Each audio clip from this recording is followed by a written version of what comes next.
Hari Om. Thank We'll chant the invocation.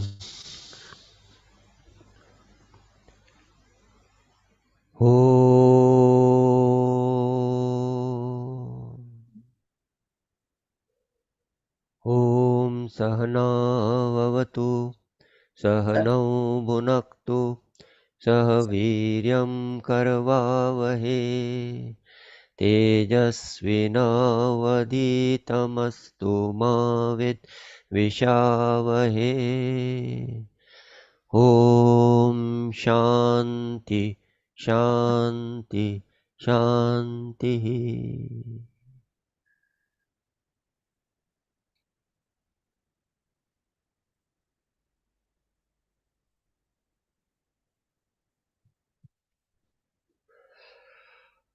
We'll chant from 26 to 35 verses, chapter 13. अन्ये त्वेवमजानन्तः श्रुत्वान्येभ्य उपासते तेऽपि चातितरन्त्येव मृत्युम् श्रुतिपरायणाः यावत् सञ्जायते किञ्चित् सत्त्वम् स्थावरजङ्गमम् क्षेत्रक्षेत्रज्ञसंयोगात् तद्विद्धि भरतर्षभ समम् सर्वेषु भूतेषु तिष्ठन्तम् परमेश्वरम् विनश्यत्स्व विनश्यन्तम् यः पश्यति स पश्यति समम् पश्यन् हि सर्वत्र समवस्थितमीश्वरम् न हि नस्त्यात्मनात्मानम् ततो याति पराम् गतिम् प्रकृत्यैव च कर्माणि क्रियमाणानि सर्वशः यः पश्यति तथात्मानम् अकर्तारम् स पश्यति यदा भूतपृथग्भावम् एकस्थमनुपश्यति तत एव च विस्तारम् ब्रह्म सम्पद्यते तदा अनादित्वान्निर्गुणत्वात् परमात्मायमव्ययः शरीरस्थोऽपि कौन्तेय न करोति न लिप्यते यथा सर्वगतम् सौक्ष्म्यात् आकाशम् नोपलिप्यते सर्वत्रावस्थितो देहे तथात्मानोपलिप्यते यथा प्रकाशयत्येकः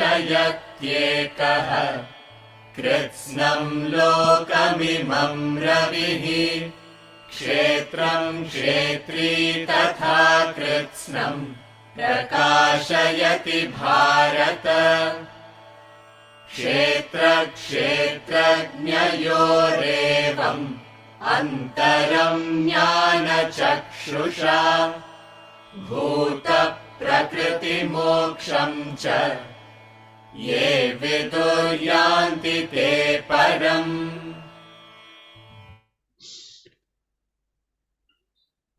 Yeah. We will, last time we did the 32nd verse. Concluded that. Today we will do the 33rd verse. Yatha sarvagatam sakshmyad akasham nopalipyate sarvatravastito dehe tathatmanopalipyate yatha sarvagatam sakshmyad akasham nopalipyate sarvatra यत्रावस्थितो देहे तथात्मानोपलिप्यते. As the all-pervading space is not tainted due to its subtlety, so the self seated in the body everywhere is not tainted.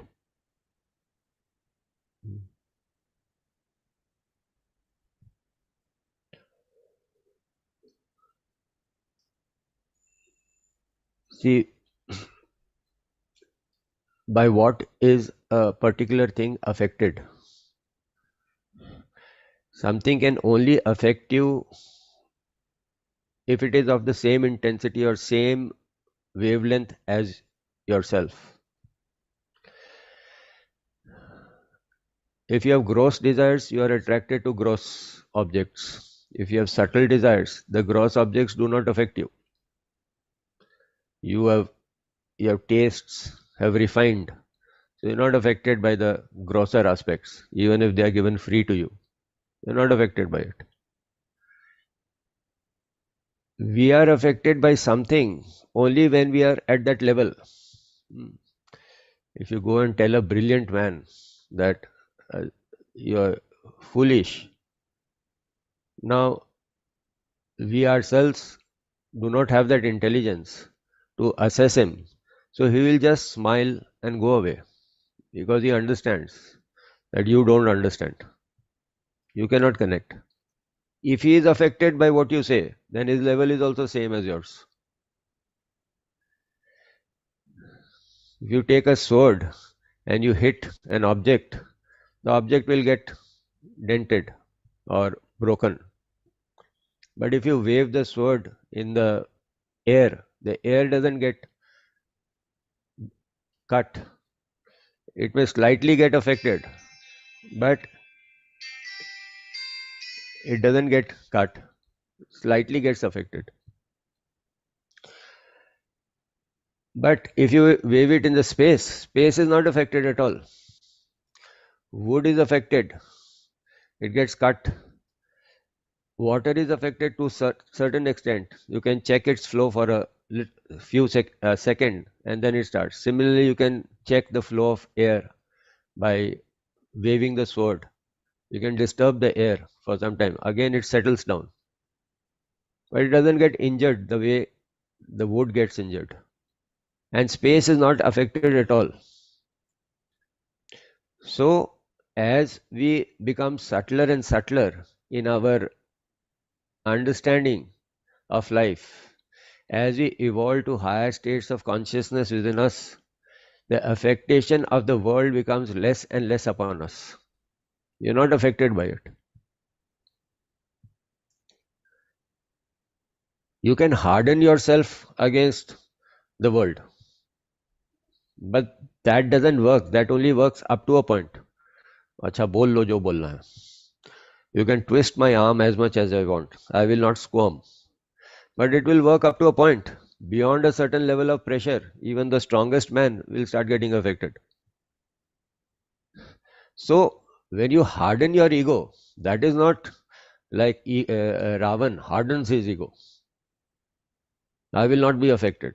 And he gains a lot of strength that I will show the world. By hardening your ego, you're hardening your feelings. You don't get affected up to a point. But that doesn't work. Beyond a point, it just smashes and breaks. And it falls into splinters. What you need to do is not harden your stand, but subtleize your understanding. So a person who has subtleized himself, he effortlessly lives in the world without getting affected by it. The effort is not to bring your level down, but to subtleize your feelings, emotions, feelings, your understanding, your thinking, subtleize.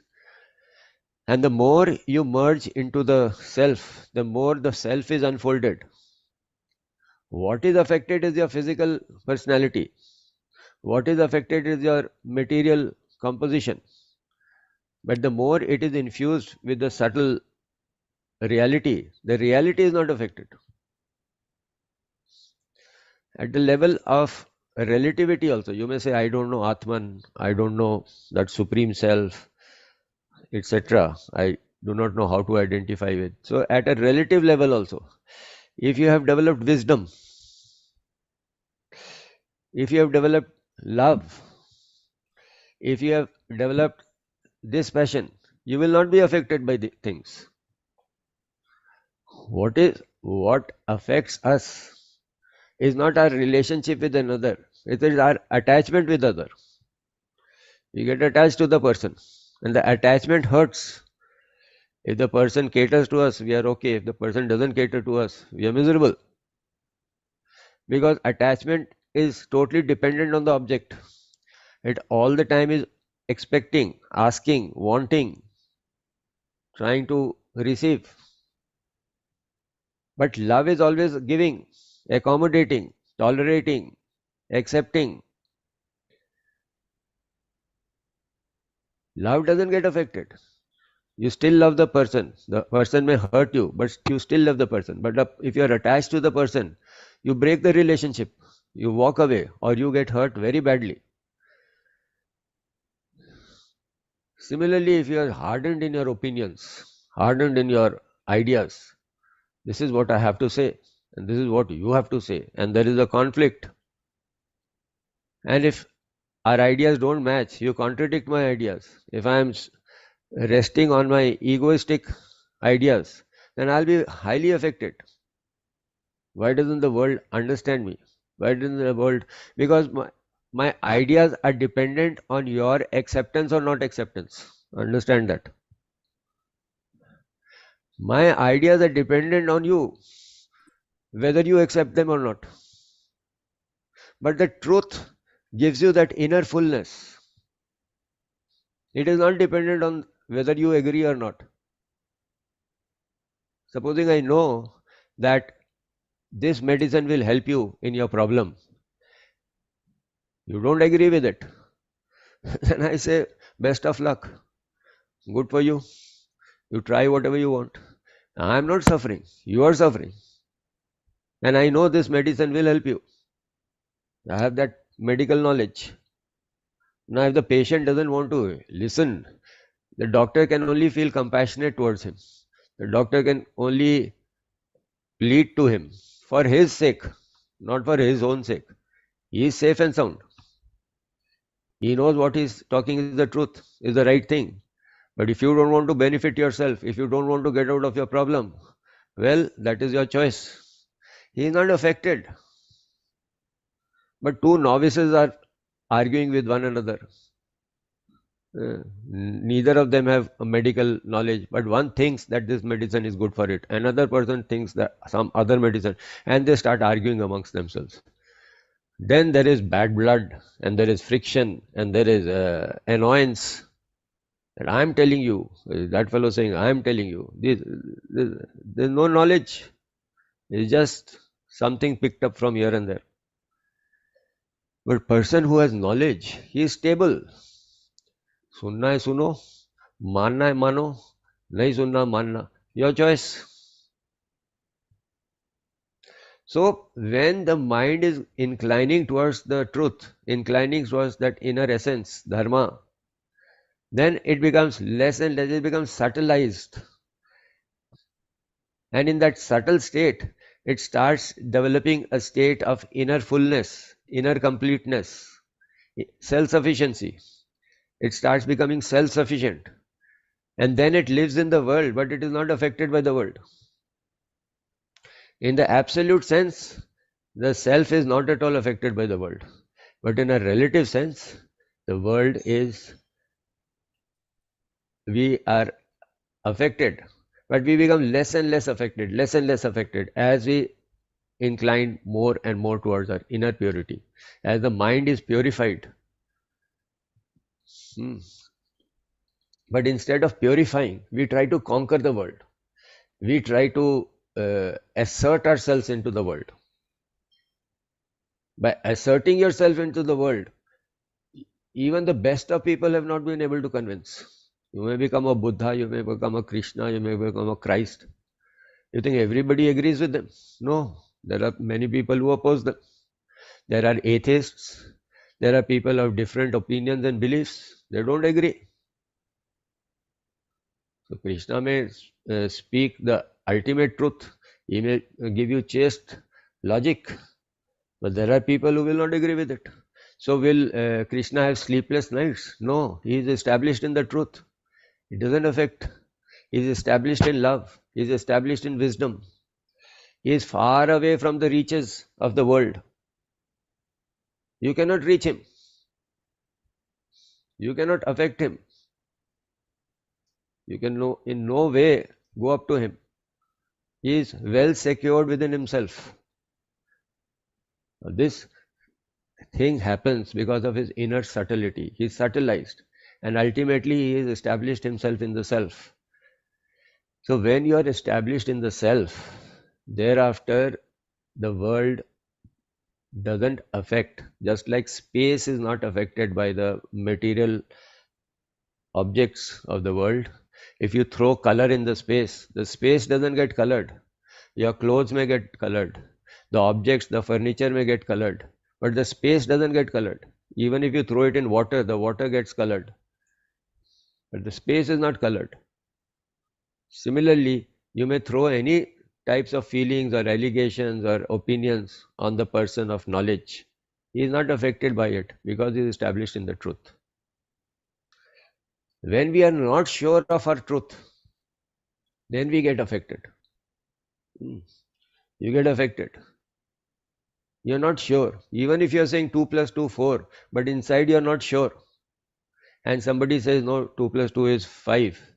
You will get affected because you're not sure. One who has realized the truth, one who is established in the truth, is not talking about the truth. He is not saying, I am the Atman. He is established in the Atman.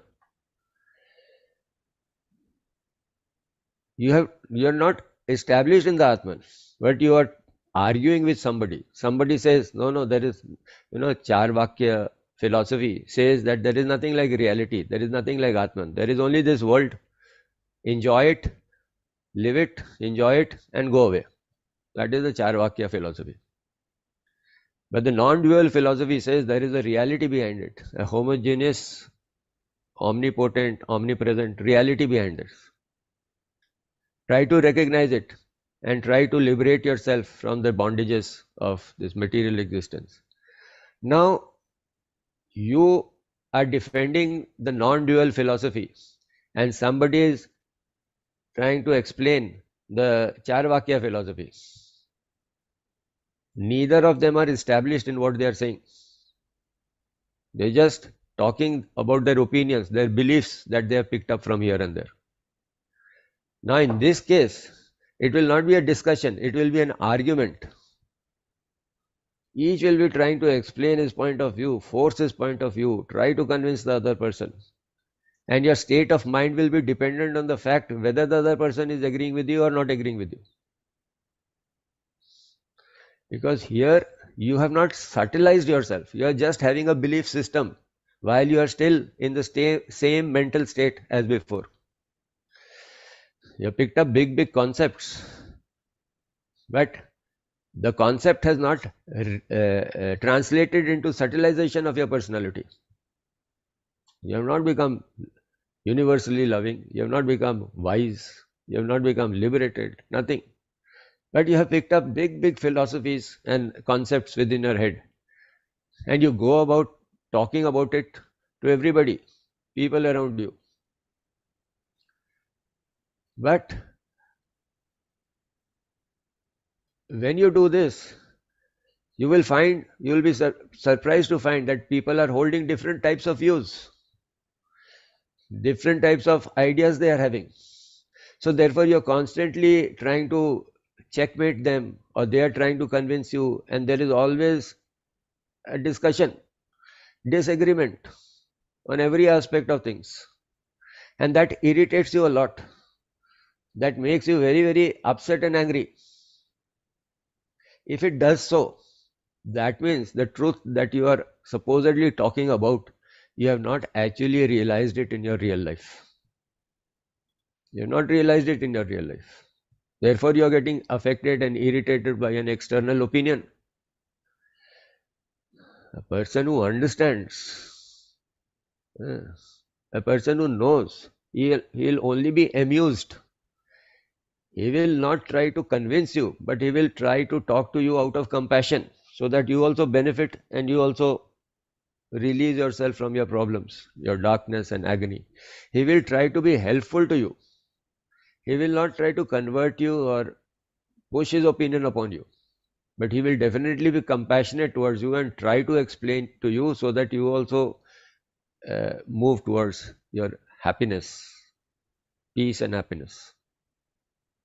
So, this is very important for us to understand that do we just know the truth or we have realized the truth? We have become the truth. We have transformed ourselves into truth. Merely knowing the truth doesn't release you. I know the recipe of a particular thing, but if I cannot actually cook it and eat it, then that knowing the recipe is not going to appease my hunger. So this knowledge moves us from the gross state of being, gross state of mind, to the subtle state of mind. And as the mind gets subtilized and subtilized and subtilized, the world loses its grip over you, its affectation over you. You live in the world like a lotus leaf in a water. It is right in the water, but yet the water doesn't affect it. Hmm.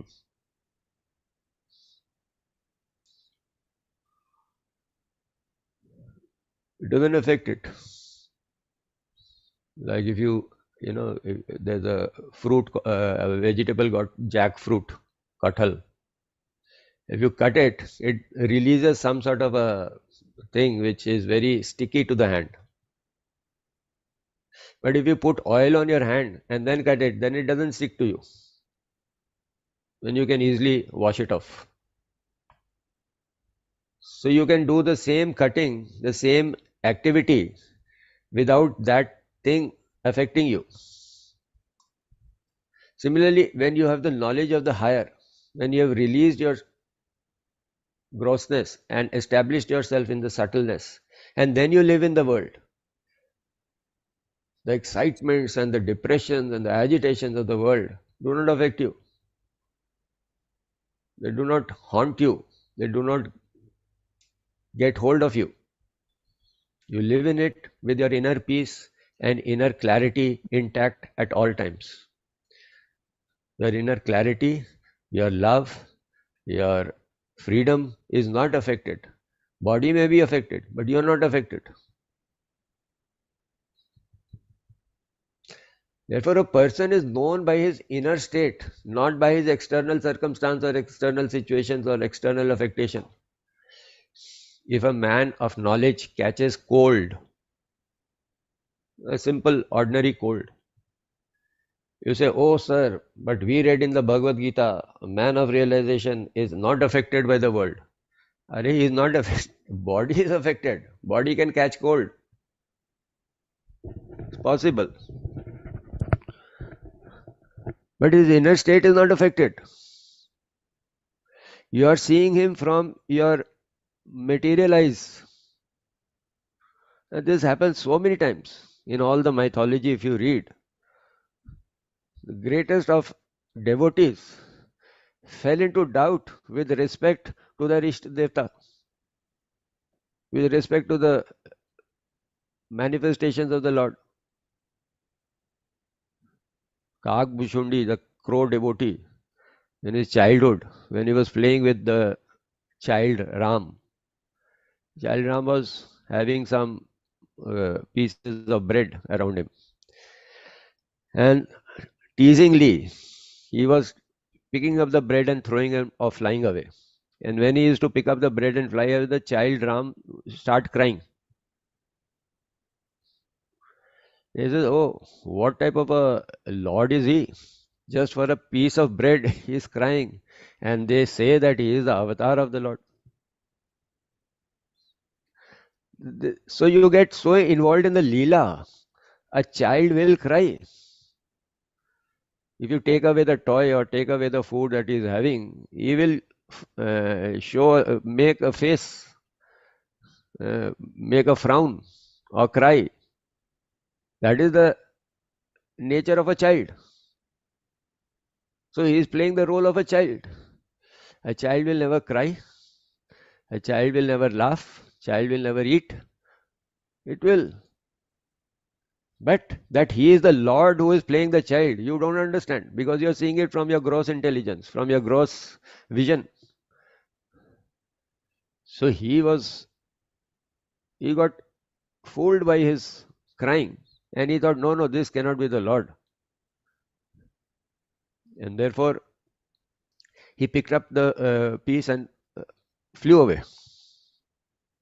But then he saw that wherever he was flying, the child Rama was following him, following him, following him. Wherever he went, he used to always find that the child Rama was around him. It was around him.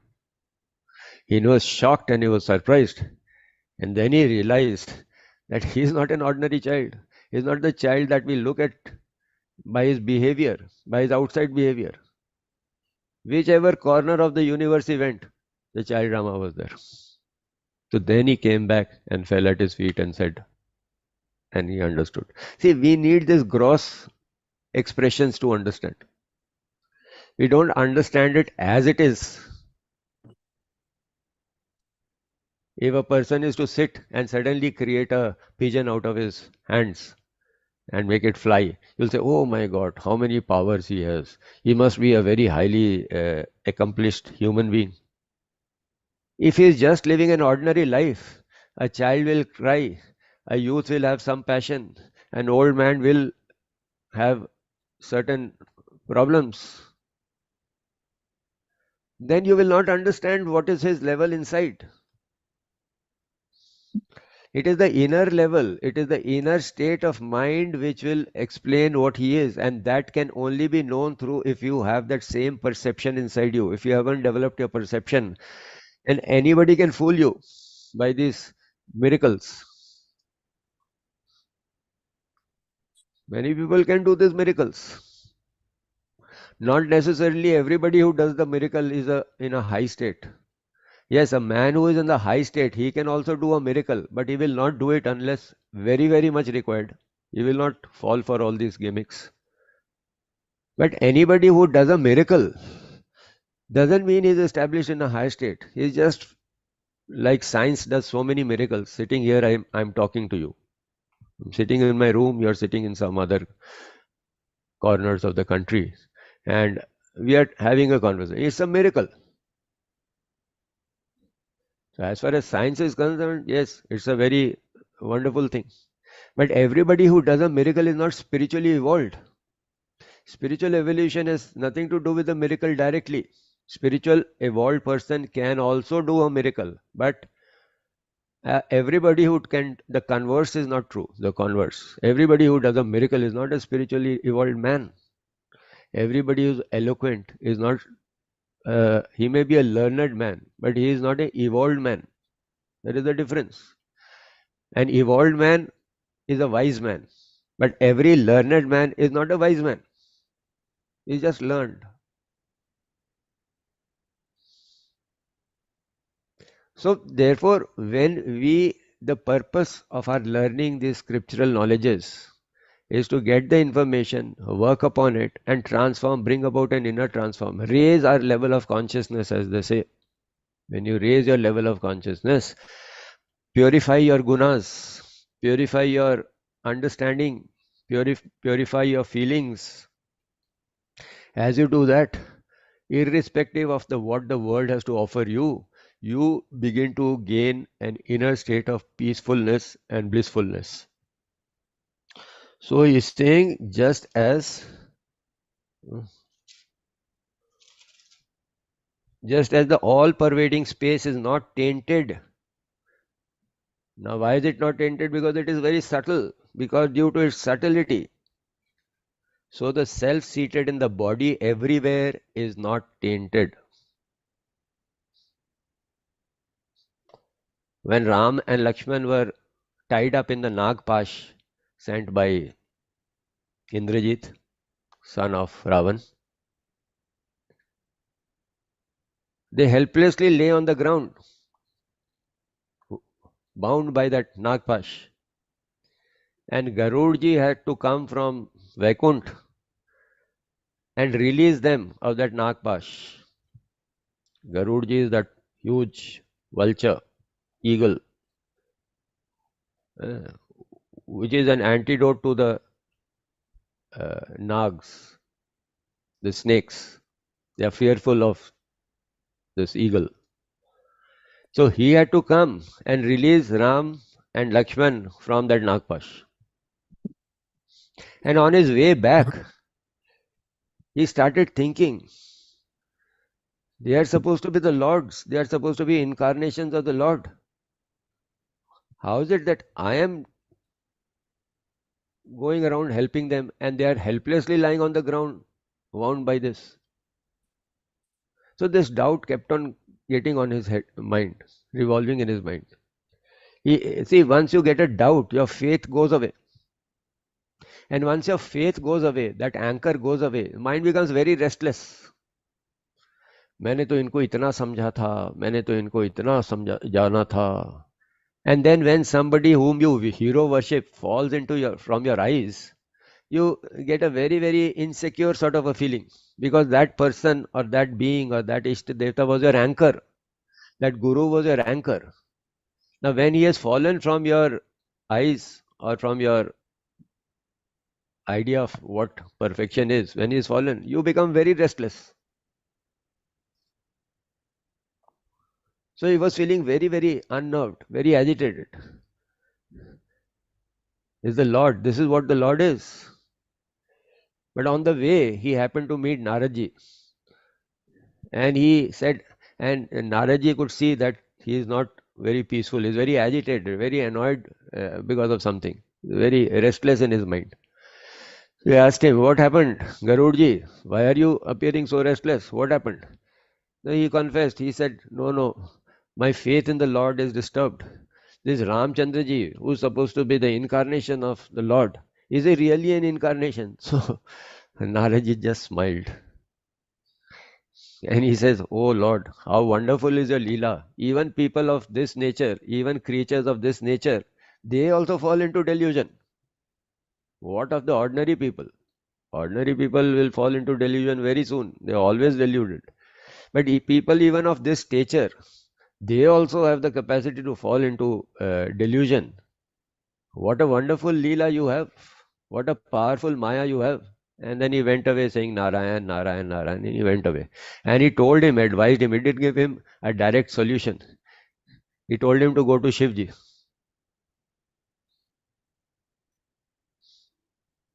So when Garudji went to Shivji and Shivji welcomed him, he says, oh Garudji, you have come. Such a nice Satvik visitor has come. So he welcomed him and he asked him, what can he do for you? So Shivji asked him. So Garudji said that my mind is very confused. It has been infected by doubts. I want to know if Ramchandraji is really the true Lord that everybody talks of. Then Shivji also smiled. He also praised the glories and leelas of Ram, because Shivji himself chants the name of Ram. He himself devotes himself to Ram. So he smiled and he says, no, what you do is you go to Kak Bhushundi, the crow devotee. Go there. He will resolve your problem. So since Shivji said that, so he said, okay, I'll go to Kak Bhushundi. So he left. But when he left, Parvati ji asked him, but you could have also have resolved his problem, no? You could have also given him peace of mind and taken the doubt away from his mind. He says, yes, Devi, I could have done that. But he needs to be cured of something. He needs to be cured of his ego. He's caught up in the snares of his ego. He's watching things from his perspective of the ego. Until that is not properly cured, my temporary cure will not help him. When he goes back, again the ego will catch him. Let him go to Kakbhushundi. Now Kakbhushundi is a crow and he is Garud. He is the king of the birds. He's so powerful. He's so almighty. Now, for a king of the birds to go to a crow, it is like going to a chandal. For a king to go to a chandal and ask, "Excuse me, can you please help me in this problem? Can you help me in this way?" It's too much. So Shivji sent him to Kakbhushundi. Kakbhushundi was a great devotee, a great enlightened being. Though he had the form of a crow, but he had great enlightenment within him. So as he approached that mountain where Kakbhushundi resided, by just approaching the mountain, he started feeling a sense of peace within himself. See, for a person to approach somebody much lower than him, as he perceives it, it's not that Kakbhushundi is lower than him, but from a worldly perspective, from an egoistic perspective, Garudji is far superior and a crow is nothing near him. But the fact that he accepted the proposal and he made a sincere effort, so his ego started melting away. And as he approached the hermitage of Kakbhushundi, he could feel a deep sense of peace and equanimity settling down on him. He started feeling very settled in his mind. And then he went and approached Kakbhushundi. The Kakbhushundi immediately got up. He saw Garudji there and gave him his due respect and welcomed him in due honors and said, "Oh Garudji, I am so pleased and to welcome you to my humble hermitage. What can I do for you? What seva can I do for you?" He says, "Kakbhushundi ji, I have come here because I am in a deep problem. My mind has been infected by a doubt and I have come to resolve my doubt from you." So Kakbhushundi said, of course, please sit down." And then there was a Ram Katha which he narrated, which he was narrating during those days. He was narrating. And he asked him to participate in that. And while participating in that and listening to that, all his confusion and all the clouds melted away. And he could see the reality and the glory of the Lord again in its pristine and beautiful manner. See, Shivji said, "I can also resolve his problem. But you have to make the effort now. If your ego is there, I will not go to the crow and ask him. I have come to Shivji. Shivji, you solve my problem. Why should I go to a crow?" Yeah, as long as you are in your ego, if to get the highest knowledge, you have to even go to a chandal. You please do that. Wherever you get that knowledge, you get that knowledge. Are you interested in the knowledge? But no, our ego comes in between. Why should I ask a question? If I ask a question, people will think I don't know anything. Why should I answer a question? If my answer gets wrong, then what will people think of me? Then you will never learn. Be very clear. Are we here to establish the ego or are we able to extinct it, remove it, dissolve it, let it? It is very painful. Like the saying says, even in VT it's written, it's very painful, but it is very gainful. It immediately ushers you into a state of supremely mighty, beautiful, and exalted state. It's a wonderful state. Giving up of the ego it gives you a pinch, but that pinch is only momentarily. You go and say sorry, I made a mistake. It may hurt you, but the moment you say sorry, you will feel such a sense of relief and release happening within yourself. Or you have a choice: carry the burden of your ego throughout your life and keep suffering. So either you carry the burden of your ego all your life, or you release it, feel the pinch of it, and release it, and feel a sense of relief for the rest of your life. But to go through that momentarily pinch, momentary sense of defamy or dishonor, you're not able to do that because of a strong ego. Egoistic person cannot reach the state of realization. You have to drop your ego. So sometimes when God knows where to send you, where you have to learn. You cannot live in your comfort zone all the time. You cannot live in an exalted state of egoistic, exalted state all the time. You have to drop it. So Garudji had that sincerity and genuineness. Therefore, he accepted Shivji's offer. Shivji only told him.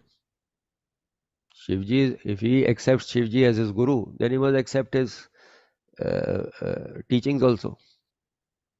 So he told him, and he went, and his mind got cleared. So we cannot judge a person by his external aspects merely. You have to have perceptions. Sometimes we say, oh, he looks very sattvic, but inside he is not sattvic. Sometimes, nowadays people say, oh, there are many charlatans there. There are many people who appear very spiritual, walk the spiritual path, but we don't know what is going on inside them. The reverse is also there. Outwardly, whatever they may look, they may be spiritually very evolved. So he is talking about that inner state. He is not merely talking about a physical appearance. He is talking about that inner state. When your inner state has reached that state of subtlety, it has rested in that reality, that supreme reality. That supreme reality protects you then. It is so powerful and subtle that gross aspects of life do not affect it at all. You can keep on trying, hitting it. Like Krishna says, the fire cannot burn it, the wind cannot dry it, and the sword cannot cut it into pieces, because it is above affectation of all these things. The more subtle you are, the subtlety, purity inside you reaches. Then we will do the 34th verse.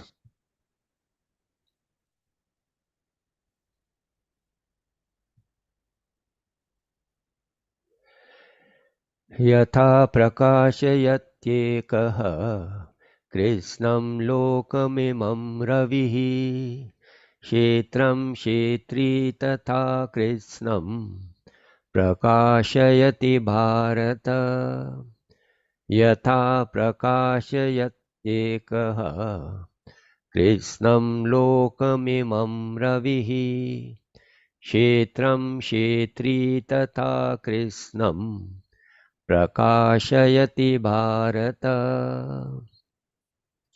As the one sun illumines this whole world, so does Kshetri, Lord of field, illumine the whole Kshetra, field, O Bharat.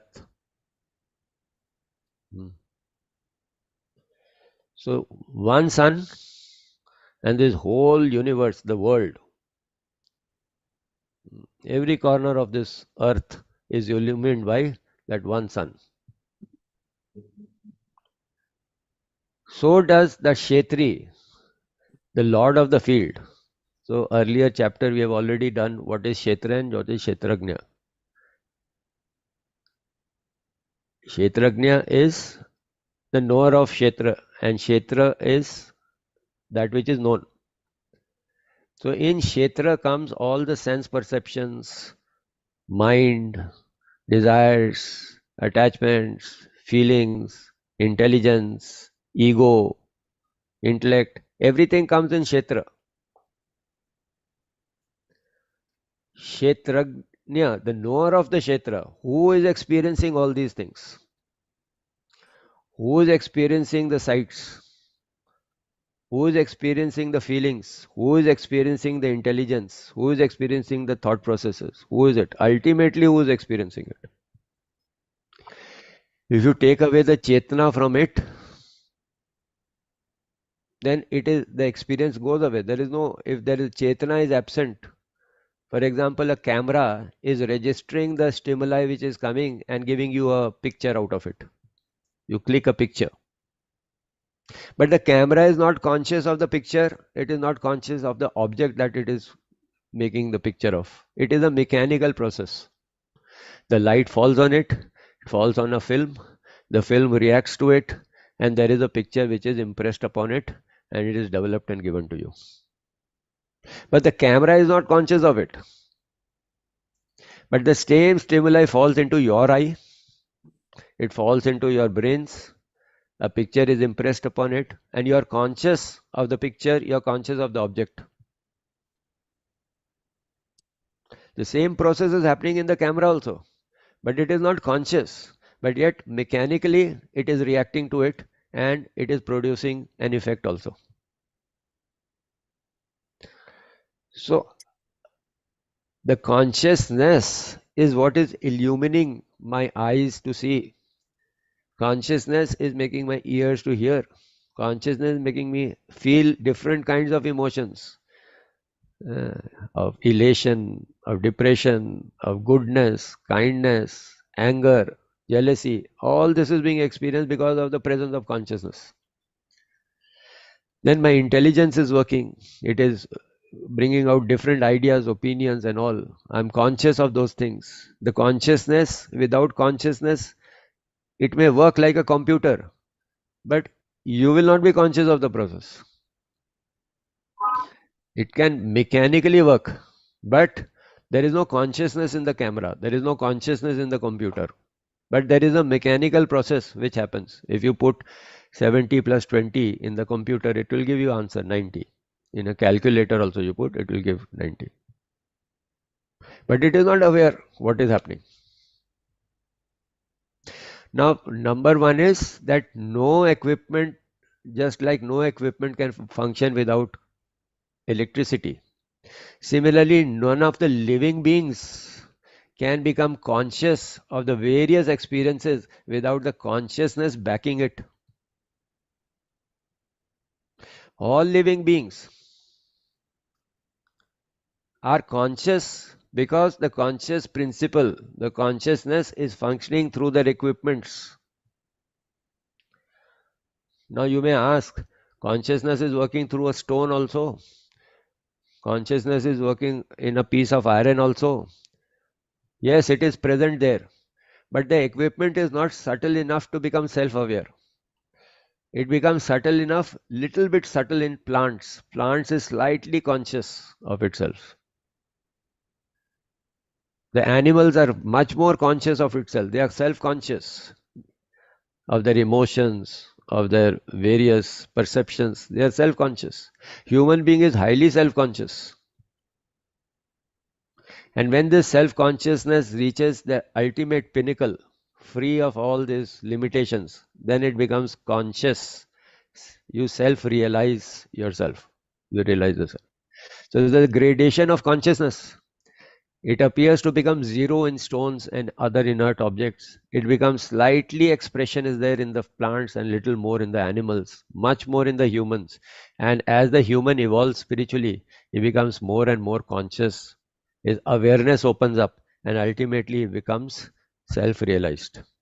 The consciousness opens up completely. So the evolution of a human being is how much of his consciousness is opening up.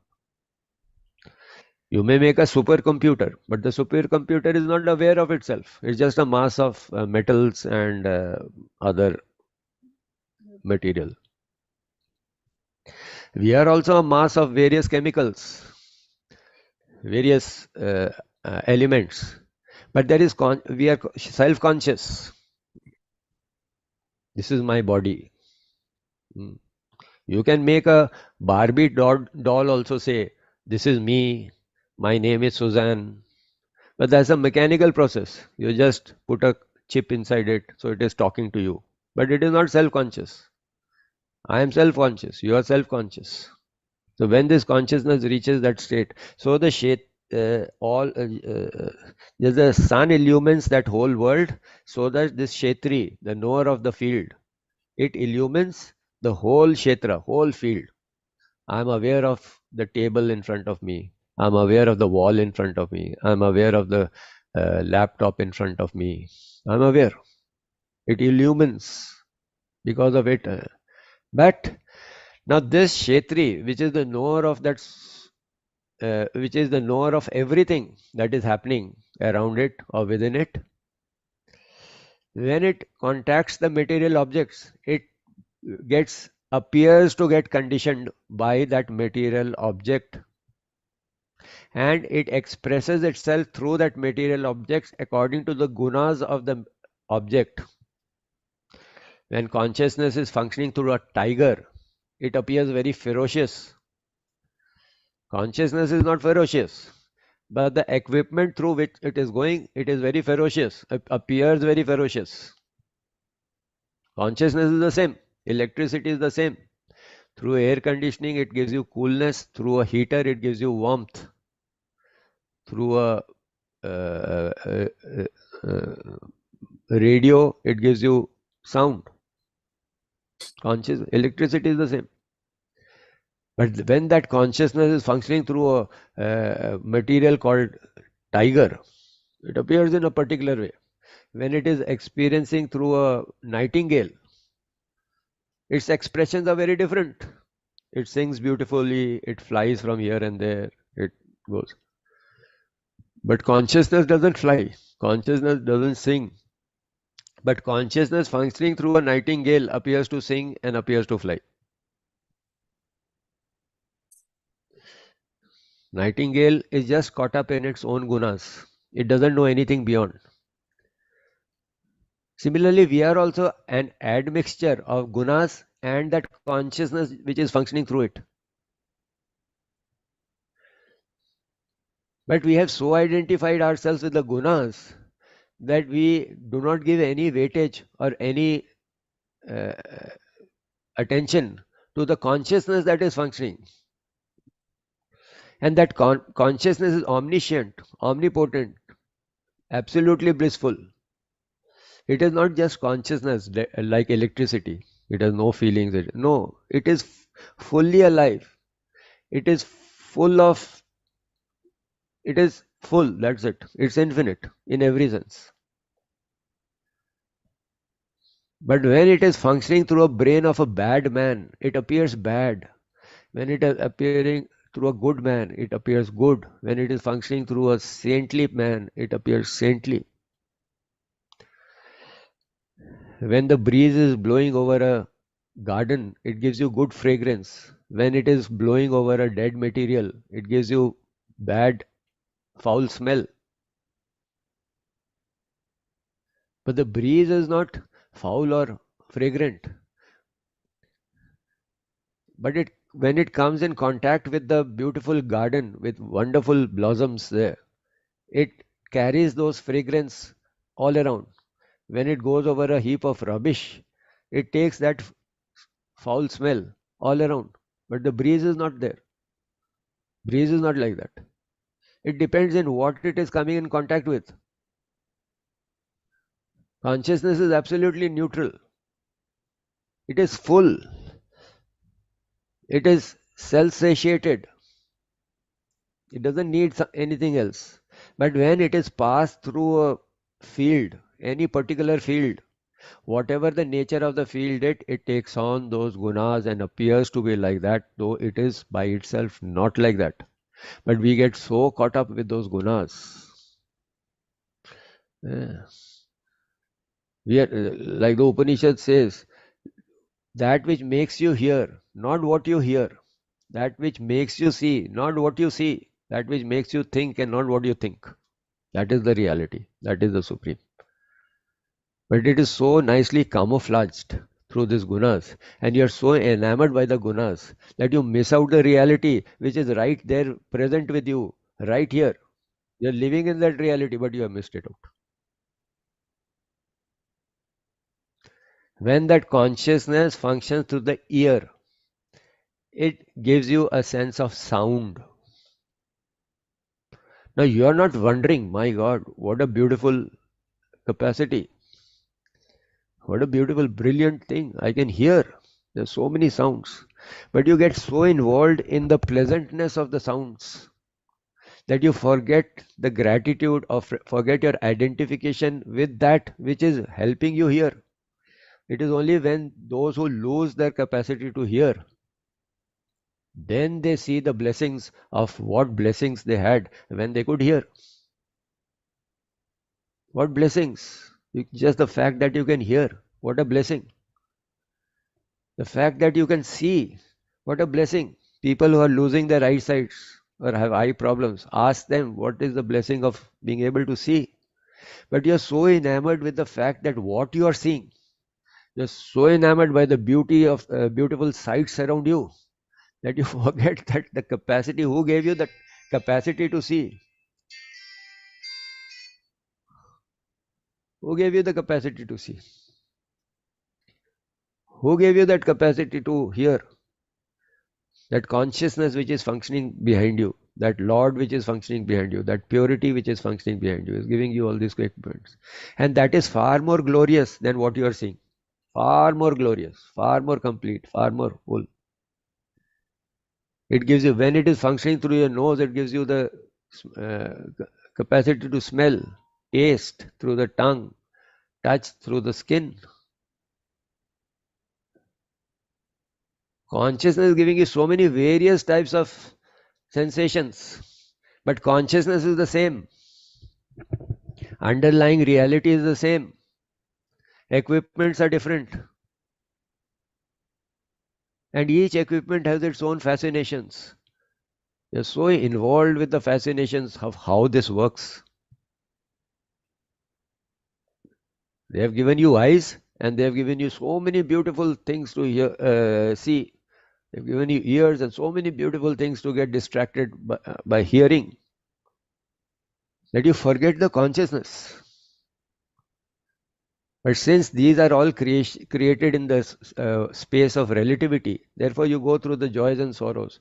When the sights are pleasant, you are pleasant. When the sights are unpleasant, you are unpleasant. When you hear something nice, you are happy. When you don't hear something nice, you are unhappy. So all the time trying to take away the dukkha and attract sukha, take away the unpleasant, attract the pleasant. But this doesn't work out in the world of relativity. This world is of relativity. There will be dukkha and there will be sukha. You may be an avatar of the Lord. There will be dukkha and there will be sukha.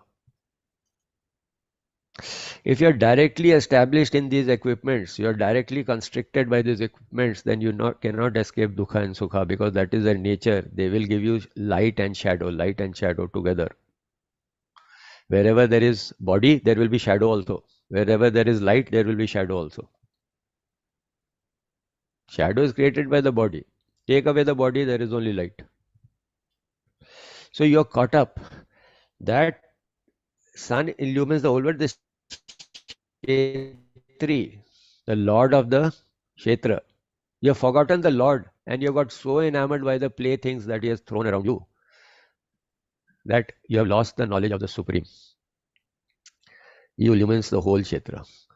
So be conscious of that which makes you hear, conscious of that which makes you feel. Your mind feels emotions, but that which makes you feel that, once you're becoming aware of that, your mind will get purified. Pure emotions will start flowing through you. Pure love, unconditional love.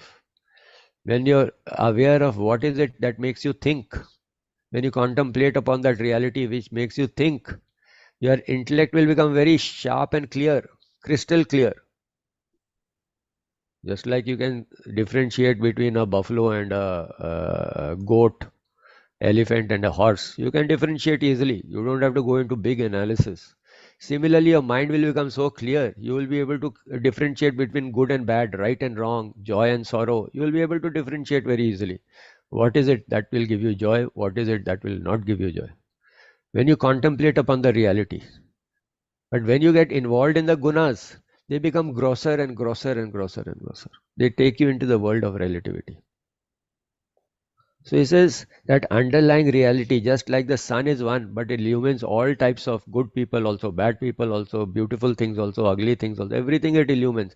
Similarly, this Kshetra, this Lord of the universe, Lord of the Kshetri, Lord Kshetri, the Lord of the Kshetra, he illumines everything. So once we understand that, connect to that, contact it and become one with it, then we enjoy everything as the Lord of the whole thing. If you get disconnected from it, then you become a plaything in the hands of the nature, in the hands of the world. And you suffer the consequences of joys and sorrows. The whole idea is to recognize that reality which is functioning through you and expressing itself in these very many various ways, manifestations.